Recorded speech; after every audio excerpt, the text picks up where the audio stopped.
This is totally fucked. On the front page of the Sun Herald was an article on my business. I was very excited, and they quoted me,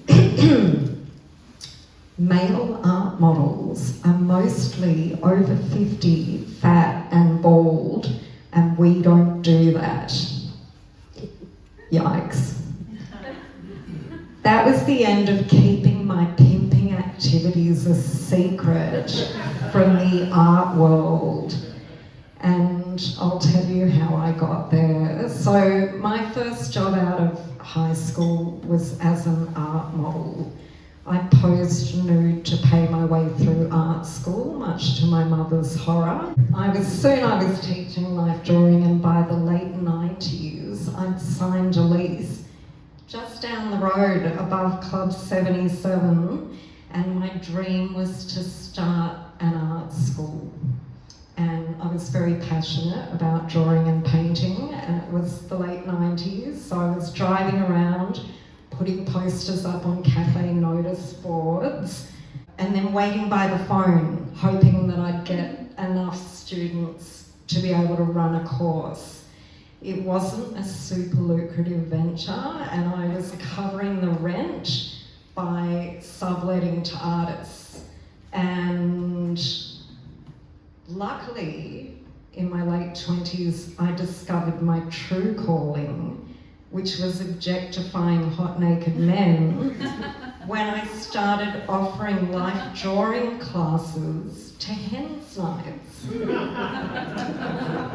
Hen's nights, really, in those days, you could see a stripper, do some pole dancing, or do a pamper package. Drawing a buff, naked man was just the right combination of tasteful and titillating, and it was also the perfect loophole for the besties when they're being given the instructions, no strippers, nothing tacky.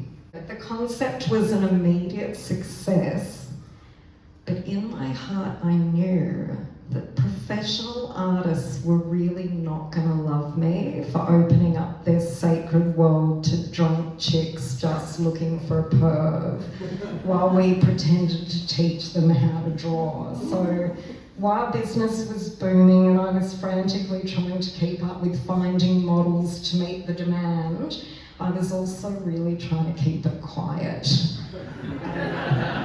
Yes, but I really needed eye candy. The clients expect it, and also they need to measure just right on the Dictor scale. It's not what you're thinking.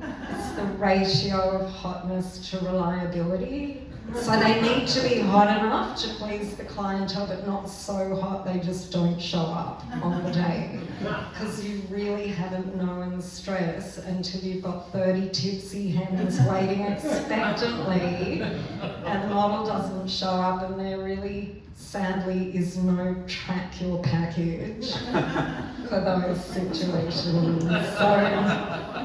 But luckily we got some good models. And finding models for the business really is an ongoing challenge. And I'm an innovative person. I don't mind hitting up random hot guys in the street and saying, hey, want to come work naked for me? But it's the wedding industry, and it is really high stakes, so I really do need a steady source. I tried advertising, my ads kept getting banned.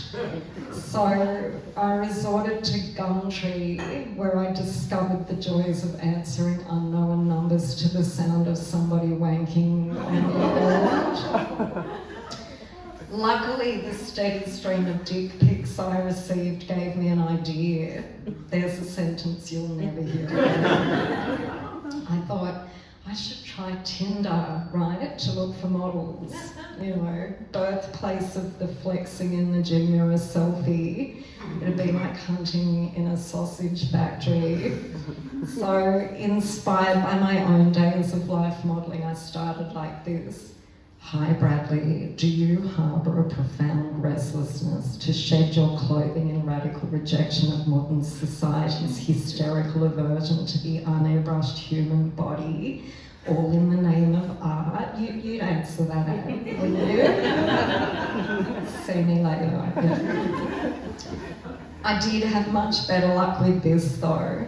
Hi Bradley, you're so hot. I really want to offer you work, but then I won't be able to ask you out.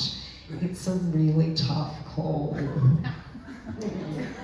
Now, sadly, that all ended, all those fun and games ended in a lifetime ban on Tinder.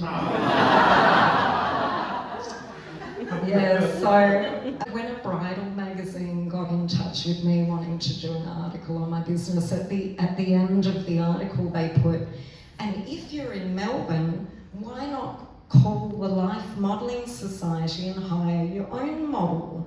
The Life Modelling Society got inundated with phone calls and rang me, absolutely outraged at this sacrilege, and got quite angry with me over the phone. And then about a week later, they called me again, only this time to dig, to kind of see, like, what do you actually do in your sessions? So all these years later, I'm happy to say that this concept of drawing for hens nights, buff guys, it's been really widely adopted all over the world by both art schools and stripper companies. And, I'm really stoked that all these non-artists are being inspired to give drawing a crack.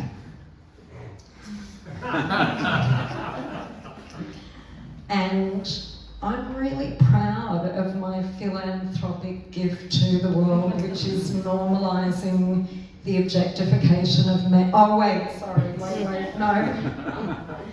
Enriching lives with art.